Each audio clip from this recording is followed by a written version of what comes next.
बिस्मिल्लाहिर्रहमानिर्रहीम। अस्सलाम वालेकुम। तमाम देखने और सुनने वालों को अपने चैनल पे खुश आमदीद कहता हूँ। बेशुमार दुरूद सलाम नबी अकरम सल्लल्लाहु अलैहि वसल्लम और आपके हाल पे। आज एक और बहुत खौफनाक कहानी लेके आपकी खिदमत में हाजिर हुआ हूँ, जो कि हमारे हमसाय ममालिक भारत से खालिद अंसारी साहब ने भेजी है। मज़ीद टाइम ज़ाया किए बिना आपको चलते हैं स्टोरी की तरफ लेके। ये तब का वाक़या है जब मैं 12वीं क्लास में पढ़ता था। मेरे से बड़े मेरे दो भाई थे जो आला तालीम याफ्ता थे। एक भाई बरतानिया में तालीम हासिल कर रहा था। एक भाई जो सबसे बड़ा था वो यहाँ पे तालीम हासिल करके शादी के बाद अपनी बीवी और बच्चों के साथ खुशगवार ज़िंदगी जी रहा था। मेरे बहुत अच्छे वालिदैन थे और हमारे घर में हमारे साथ हमारे दादा अबू रहा करते थे। दादा अबू ने अपनी ज़िंदगी बहुत सादगी से गुजारी थी। उनका मकसद अब एक ही था, अल्लाह की इबादत, और अपने कमरे में ही ज़्यादातर वक्त गुजारते थे। मैं दादा अबू के साथ बहुत मानूस था। मैं जब भी स्कूल और कॉलेज से आता, अपना बैग रखता, सबसे पहले अपने दादा जान के पास भागता, उनके सीने से लगता, उनके साथ थोड़ा सा टाइम बिताता, उनसे दुआएं लेता और वहाँ से उठ के आ जाता। ये मेरी रोज़ की रूटीन थी।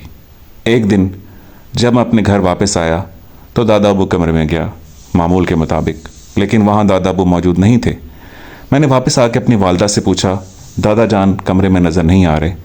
वालदा ने परेशान होते हुए कहा, बेटा आज उनकी तबीयत ज़रा नासाज है, इसलिए तुम्हारे अब्बा जान उन्हें डॉक्टर के पास ले गए हैं। मैं सुन के काफ़ी परेशान हुआ, लेकिन अल्लाह से दुआ की कि दादा जान को सेहत वाली लंबी ज़िंदगी अता फरमाए।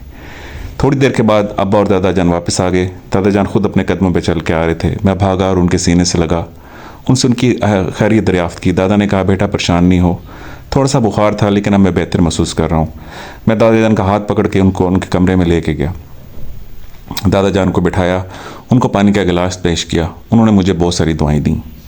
अक्सर व बेशतर उनका एक बहुत पुराना दोस्त आया करता था। मैंने जब से होश संभाला था उनको दादा के पास आते देखता था। मैं उनको भी दादा जानी कह के पुकारा करता था। वो अपने हुलिये और उम्र में दादा जान से थोड़े से बड़े लगते थे। दादा का कहना था, ये मेरे बचपन के दोस्त हैं, मैंने इनके साथ बड़ा अच्छा वक्त गुजारा है और जब भी आए इन्हें एहतराम से मेरे कमरे में लेके आया करो। वो जब भी आते दरवाज़ा खटखटाते तो मैं ही दरवाजे पे जाता अमूमन और उन्हें बड़े एहतराम के साथ दादा के पास लेके आता। थोड़ी देर उनके पास बैठता। जब तक मैं उनके पास बैठा रहता वो मामूल की इधर उधर की बातें करते रहते। जब मैं कमरे से बाहर निकलता तो मेरे दादा जान मुझे हमेशा कहा करते थे, बेटा दरवाज़ा बंद करके जाया करो। एक दिन जब दादा अब्बा के दोस्त आए, मैंने उन्हें कमरे में बिठाया, उन्हें पानी और चाय पेश किया और वापस आ गया। मामूल के मुताबिक मैंने दरवाज़ा बंद किया। जब दरवाज़ा बंद किया तो मैंने सोचा, आज मैं छुप के सुनता हूँ वो ऐसी कौन सी बातें करते हैं जो मैंने आज तक नहीं सुनी। मैं हैरत ज़दा दरवाजे के साथ कान लगाए खड़ा था। थोड़ी देर खामोशी रही, लेकिन अचानक मेरे दादा अब्बा बोल पड़े, अब तुम्हें यहाँ आना बंद करना पड़ेगा। मेरी सेहत अब इस बात की इजाज़त नहीं देती कि मैं ये मामलत कर सकूँ। मैं ये बात सुन के काफ़ी हैरान हुआ कि दादा अब्बा ये क्या कह रहे हैं। आगे से दादा अब्बा के दोस्त ज़रा गुस्से और भारी आवाज़ में बोले, मैं हमेशा आऊँगा, जब तक तुम ज़िंदा हो तो मुझे नहीं रोक सकते। जब तुमने मुझे कैद किया था तो मेरा ये तुमसे वादा था कि जब तक तुम ज़िंदा हो मैं तुम्हारे पास आया करूँगा। दादा अब्बा ने आगे कदरे गुस्से से बोला, तुम मेरे ग़ुलाम हो, तुम मेरे साथ ऐसे बात नहीं कर सकते। दादा अब्बा के दोस्त ने आगे से माजरत अंदाज लहजे में कहा, मैं आपसे माफ़ी चाहता हूँ, लेकिन आपने हमेशा मुझे भाइयों और दोस्त की तरह रखा है और आप मुझे अब आने से मना करते हैं, ये चीज़ मेरे लिए नाकाबिल बर्दाश्त है। मैं आपका बड़ा एहतराम करता हूँ, आपने हमेशा मुझे बड़ी इज़्ज़त दी है और मुझे कभी कोई तकलीफ़ नहीं दी। दादा मैंने कहा, जिन्नात के साथ दोस्ती एक अच्छा अमल नहीं है, लेकिन मैंने तुम्हें हमेशा एक दोस्त की तरह रखा है, तुमसे कभी कोई गलत काम नहीं करवाया, लेकिन जब तुम आते हो तो मेरी सेहत पर बुरा असर पड़ता है, क्योंकि तुम एक जिन्न और मैं एक इंसान हूँ और अभी तक मेरे घर में इस बात का किसी का नहीं पता। अगर मेरे बेटे, मेरी बहू और मेरे पोते को पता चला तो इस बात से वो काफ़ी नाराज़ भी होंगे और परेशान भी होंगे और यकीनन खौफ का शिकार भी होंगे। जब तुम आते हो तो यकीनन मेरे जिस्म पे इसके बुरे असरात पड़ते हैं। अब मेरी हड्डियाँ बूढ़ी हो चुकी हैं और अब मैं चीज़ बर्दाश्त नहीं कर सकता। मैंने सोचा है कि अब मैं तुम्हें आज़ाद कर दूँ। वो आगे से बोले, नहीं आप ऐसा मत करें, जब तक आपकी ज़िंदगी है मैं आपसे कभी कभार मिलने आया करूँगा। दादा अब्बा बाज़िद थे, नहीं अब बहुत हुआ, शायद मेरे पास भी वक्त बहुत कम है, आजकल मेरी तबीयत बहुत नासाज रहती है, जब तुम पिछली दफ़ा आए थे तो मैं काफ़ी बीमार हो गया था। तुम जानते हो मेरी उम्र अब इस बात की इजाज़त नहीं देती कि एक जिन के साथ दोस्ती कायम रखूं या तुम्हें अपने कब्ज़े में रखूं। यकीनन जहाँ इसके फ़ायदे हैं वहाँ इसके नुकसानात भी हैं। तुमने हमेशा मेरी मदद की, थोड़े बहुत काम जो मेरे नहीं हो रहे थे वो तुमने करके दिए। मैं तुम्हारा हमेशा एहसानमंद रहूँगा। अभी मैं ये सोच ही रहा था कि दादा अब्बा की सेहत पे बुरे असरात कैसे पड़ते हैं, तो आगे से जिनज़ादा बोल पड़ा। देखें सरकार, आपने खुद मेरे से वादा किया था जब भी मैं आपके पास आया करूँगा आप मेरा हाथ थाम के बैठा करेंगे। जैसा कि आप जानते हैं कि जिन्नात आग से बने हैं और इंसान मिट्टी से, तो यकीनन उस आग की तपिश से इंसान के जिस्म पे बुरे असरात पड़ते हैं। दादा ने बोला, यही मेरी सबसे बड़ी गलती है कि जब मैंने तुमसे वादा किया था जब भी तुम मेरे पास आया करोगे मैं तुम्हारा हाथ थाम के बैठा करूँगा और तुम मेरी हर बात माना करोगे। मैं समझ गया ये मामला बहुत ख़तरनाक है। ये बातें मैं सुन ही रहा था कि मुझे कमरे से उठने की आवाज़ आई। जैसे दादा बने से कहा, अब तुम यहाँ से चले जाओ, आज मैं तुम्हारे साथ इशा की नमाज़ नहीं पढ़ूँगा, अब तुम यहाँ से जा सकते हो। उसने आगे से कहा, जो आपका हुक्म, मैं चला जाता हूँ। दादा ने कहा, अब तुम दोबारा कभी वापस नहीं आओगे। लेकिन वो बुज़िद था कि आप ऐसे जुल्म मेरे साथ मत करें, मैं आपका बड़ा एहतराम करता हूँ, मैं आपका ग़ुलाम और ख़ादिम हूँ, मैं अगेन दोबारा ज़रूर आऊँगा। जैसे वो वहाँ से उठे मैं भागा और भागते भागते मेरा पाँव अपने टेबल से टकराया और मैं गिर गया। लेकिन मैंने हिम्मत से कोशिश की, दोबारा उठा और अपने कमरे में चला गया। पहले मैंने सोचा कि अपने वालिदैन को इस बात से आगाह करता हूँ, लेकिन ये दादा अब्बू का एक राज था जो मैंने छुप के सुना था। ये बात दादा अब्बू के ख़िलाफ़ जाती, क्या पता मेरे वालिदैन का ये सुन के क्या रिएक्शन होता, शायद वो दादा अब्बू से नाराज़ भी होते। सो मैंने ये तय किया कि मैं बात किसी को नहीं बताऊँगा। जब मैं 2-3 दिन के बाद अपने कॉलेज से वापस आया तो मैंने अपने दादा अब्बू के कमरे का रुख किया। वो वहाँ मौजूद नहीं थे। मैं बहुत परेशान हुआ। मैंने अपनी वालदा से पूछा, आज भी दादा अब्बा मौजूद नहीं है? तो वालदा ने कहा, बेटा उनकी तबीयत सख्त ख़राब थी तो उन्हें इमरजेंसी में हॉस्पिटल लेके आपके बाबा गए हैं। मैं बहुत परेशान हुआ। मम्मा से पूछा किस हॉस्पिटल में गए हैं, और उन्होंने कहा तुम परेशान ना हो, अभी थोड़ी देर में आ जाएंगे। अभी थोड़ी देर ही गुजरी थी कि हमारे दरवाजे पे एम्बुलेंस रुकी। जैसे एम्बुलेंस बाहर रुकी हम सब घबरा गए। मैं भाग के दरवाजे पे गया और अपने बाबा जान को आगे रोते हुए देखा। मैं बाबा जान के पास गया। मैंने कहा, दादा अब्बू कहाँ हैं? बाबा ने कहा, बेटा वो हमें छोड़ के इस दुनिया से जा चुके हैं। मैं अपने वालिद के सीने से लगे हज़ारों को तार रोना शुरू हो गया। अपने दादा जान की डेड बॉडी हमने एम्बुलेंस से उतारी और अपने सहन में रख दी। थोड़ी देर बाद मोहल्ले वालों को इस बात की खबर हुई और ख़वातीन और मर्द हमारे घर में जमा होना शुरू हो गए। मेरे लिए ये एक बहुत तकलीफ़ दे लम्हा था, क्योंकि मैंने बचपन से लेके बड़ा होने तक दादा अब्बू के साथ सबसे ज़्यादा वक्त गुजारा था। मैं जब छोटा था तो उनके आगोश में मैंने आंखें खोली थीं। मुझे घुट्टी भी दादा अब्बू की थी। मैं दादा अब्बू से बहुत मानूस था, वो भी मेरे से बहुत प्यार किया करते थे। दादा अब्बू की जुदाई ने तो जैसे मुझे तोड़ के ही रख दिया था। दादा अब्बू के जनाजे का टाइम आया। बहुत सारे लोग दादा अब्बू के जनाजे में शामिल थे। मेरे दादा अब्बू एक नेक और बड़े शफीक इंसान थे। मोहल्ले वालों में भरपूर और शहर वालों ने भरपूर तादाद में उनके जनाजे में शिरकत की, और उनके जनाजे में बहुत सारे अनदेखे लोग भी थे, जो कि बाद में मैंने अपने बाबा जान से पूछा, बाबा इन लोगों को तो मैंने कभी नहीं देखा।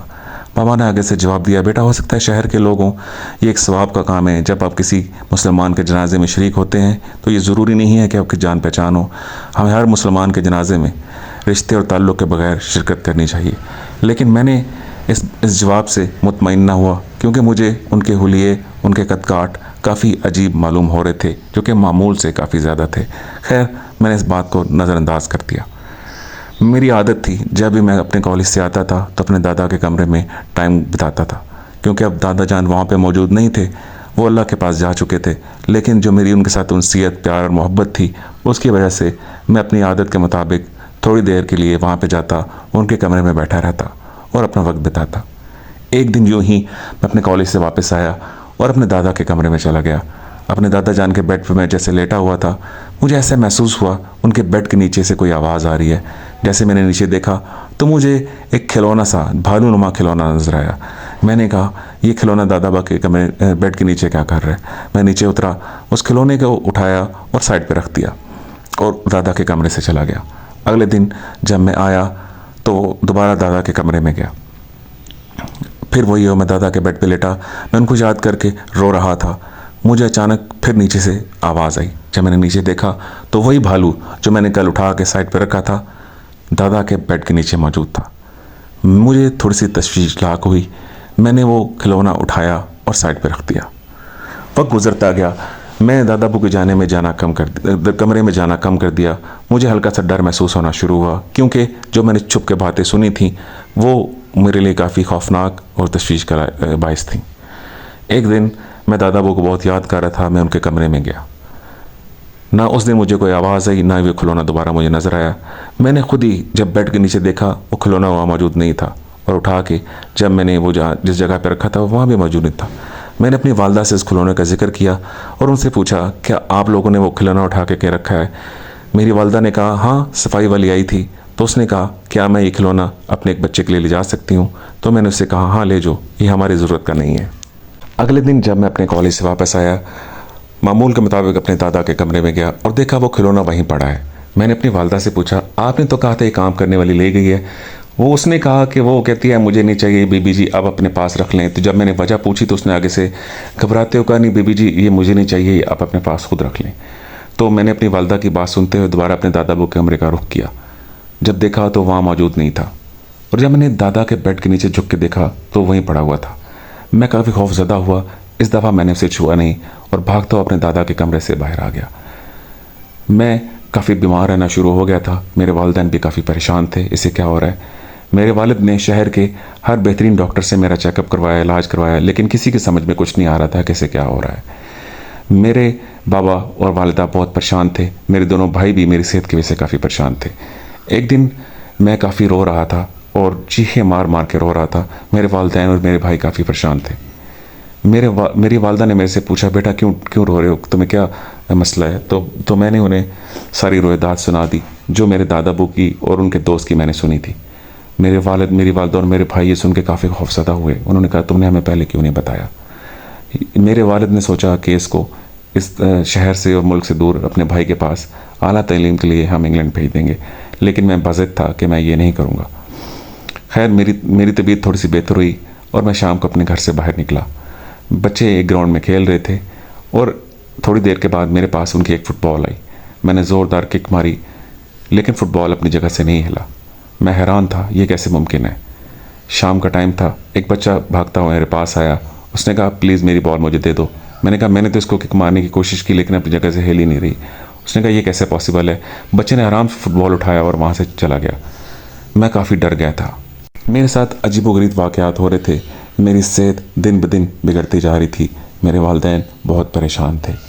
एक दिन मेरे वालिद ने सोचा, एक बुज़ुर्ग का पता चला है जो दम दारूद कहते हैं, अल्लाह के बड़े नेक इंसान हैं, क्यों ना बेटे को उसके पास लेके जाया जाए। मेरी वालदा ने भी इस बात से इत्तफाक किया। मेरे वालिद और मेरे भाई मुझे उन बुज़ुर्गों के पास लेके गए। जैसे ही उन बुज़ुर्गों के पास मुझे बैठाया गया तो उनकी आंखें खुली की खुली रह गईं। मेरे वालिद साहब ने पूछा, हज़रत आप मेरे बेटे को देख के ऐसे क्यों कर रहे हैं? बुज़ुर्गों ने मेरे वालिद से कहा, आप नहीं जानते कि इसके ऊपर किस चीज़ का असर है। मेरे वालिद ने पूछा, आपका क्या मतलब है? उन्होंने कहा, ये एक जिन से खौफज़दा है और एक जिन है जो उसके जिस्म पे कभी कभार काबिज़ हो जाता है और इसको शदीद डराता है। यही वजह है कि आपके बेटी की सेहत दिन ब दिन ख़राब होती जा रही है। मेरे वालिद और मेरे भाई ये सुन के बहुत परेशान हुए। उन्होंने हाथ जोड़ के कहा, बराए मेहरबानी, आप अल्लाह के नेक इंसान हैं, अगर आप मेरे बेटे को सेहतयाब कर सकते हैं तो आपको मुँह मंगे पैसे दूँगा। वो बुज़ुर्ग ये बात सुन के मुस्कुराए। उन्होंने कहा, बेटा, हम अल्लाह के मानने वाले लोग नमाज और रोज़े में मशगूल रहते हैं, हमें दुनियावी दौलत से कोई गर्ज नहीं, लेकिन मैं इंशाल्लाह अपनी पूरी कोशिश करूँगा कि आपके बेटे को सेहतयाब कर सकूँ अल्लाह के हुक्म से।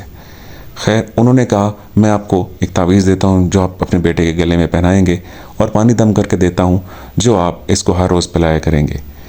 मेरे वालिद ने सख्ती से इस बात पर अमल किया और मेरी सेहत ठीक होना शुरू हो गई। मेरे दादा अबा के कमरे को मुकम्मल तौर पे ताला लगा दिया गया था और अब मेरी सेहत अल्हम्दुलिल्लाह बिल्कुल ठीक हो चुकी थी। मेरे घर वालों ने सोचा, अब इसका यहाँ रहना अच्छा नहीं है। मेरे भाई को उन्होंने फ़ोन किया कि इसका वहाँ पे एडमिशन का इंतज़ाम करो। मेरे बड़े भाई ने मेरा इंग्लैंड में एक अच्छे से कॉलेज में एडमिशन करवा दिया। जब मैंने जाना था तो मेरा दिल किया एक दफ़ा दादा अबा के कमरे में जाके आखिरी दफ़ा हो के आऊँ। मेरे वालिद ने मुझे सख्ती से मना किया, लेकिन मैं बाज़िद था। लेकिन जब एक दिन मेरे पापा अपने ऑफिस में मौजूद थे, अगले दिन मेरी फ़्लाइट थी, मैं अचानक से दादा अबू के कमरे के सामने खड़ा था। वहाँ पे एक बहुत बड़ा ताला लगा हुआ था। मैंने जैसे ताले को हाथ लगाया, मुझे अंदर से ज़ोरदार किसी चीज़ के गिरने की आवाज़ आई। मैं घबरा गया। अंदर से आवाज़ आई, यहाँ से चले जाओ, वरना इस दफ़ा हम तुम्हें नहीं छोड़ेंगे। ये थी मेरी कहानी। उम्मीद आप सबको पसंद आई होगी। अगर पसंद आई हो तो बराए मेहरबानी वीडियो को लाइक करें, चैनल को सब्सक्राइब करें और अपनी कीमती राय का इज़हार ज़रूर करें। अगली वीडियो तक अपनी दुआ में याद रखिएगा। आपका बहुत